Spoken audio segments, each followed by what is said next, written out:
And whether it's a relationship with ourself or our relationships with others, it can also be one of the biggest challenges that we have in our lives.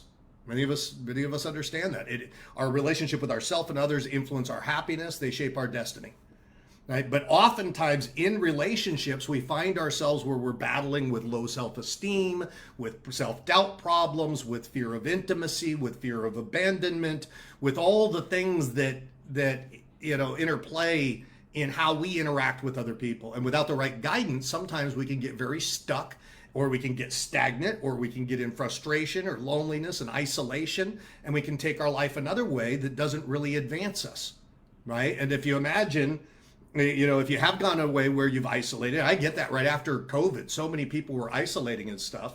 It happened, even more where people were pulling themselves out of society. I think sometimes like, wow, I used to go out a lot more than I go out, right? But if you are in a place where your relationships aren't working, and it starts with your relationship with yourself, and if you don't do anything about that and you step out 1, 2, 3 years into the future and it hasn't changed, it's not a very compelling life. Where a life of isolation, or feeling misunderstood, or feeling like we can't connect with people, or feeling like we can't have a great relationship. That's a frustrating place to be.